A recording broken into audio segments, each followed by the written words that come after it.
The man amongst you, please my young brothers, please don't fall for the fitna of the street, man. This deed will make a man out of you. The street will only make a thug out of you. Every single man, regjal in Arabic, every man is a male. But not every male is a man, and there's a very big difference between the two. He said the regjal amongst you, the man amongst you, is the one who, when a musibah, when a calamity happens, he can control his anger and his wrath. He can control it. He's patient. This is the man. It's one thing when the brother says to me, listen, I have an addiction and I'm trying to deal with my addiction. Wallahi, I will appreciate it. Look, the man knows he has a problem. No, but I have an addiction and I'm in denial about my addiction, and I try to use deen to justify my actions. So brothers will be he'll bench press 100, 120, Allahu Alam what they're bench pressing. He'll bench press amazing weight and it's recorded and Snapchatted. But the same brother cannot lift a blanket for Fajr. You know, my brothers, a regjal is not determined by his ability to fight or his physical or this. That's not how a regjal is determined. But for me, above all, a real man is realistic and down to earth and understands that you can't have the pie and eat it too. Have you heard this saying? It's an English saying. They say you can't have the pie and eat it too. Yeah, you can't have everything, brother. And we're trying to have everything. One of the ulama said that the difference between us and the Sahaba, you know what the difference between us and the Sahaba was? He said they only wanted Jannah. That's all they wanted. We also want Jannah. You see the difference? They only wanted Jannah. We also want Jannah. You see, a real man is realistic. A real man is realistic. A real man knows and understands that if I'm gonna be a regjal, see, to be a man, like I said, it's not a taru. It's not something you get. To be a regjal, these are decisions you have to make. There's sacrifices you have to take. And this is a lifestyle. It's a lifestyle that you have to live. And a real man and a real regjal understands that if I'm gonna be a man, I can't be anything else with it. It's either a man or something else. Where am I going with this? A real man is realistic. He understands that when I get married, that when I have children, that when I take on a job, that when I give my word, when I make a commitment, there are sacrifices that have to be made.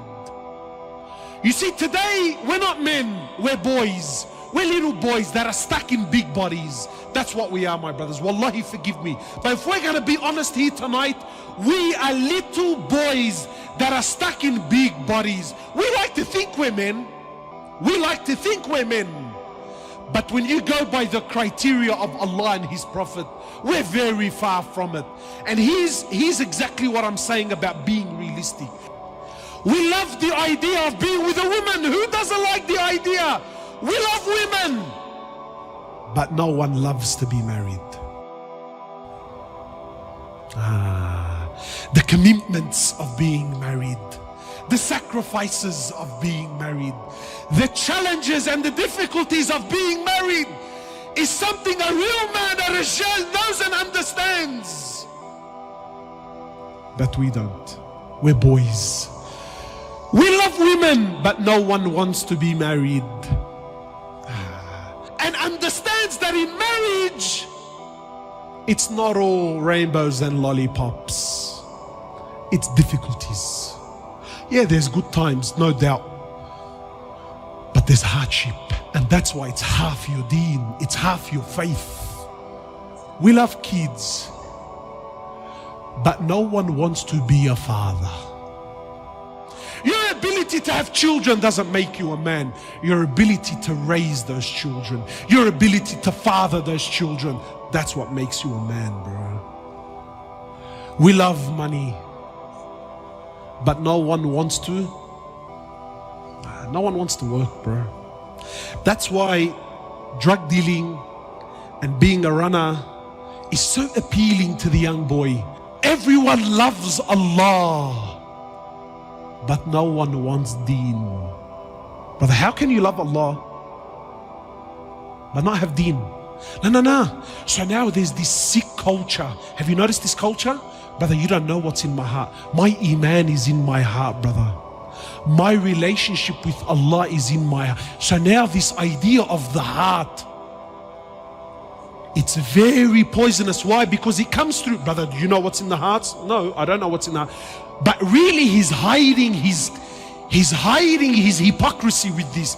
Everyone claims they love the Prophet, but no one wants his sunnah.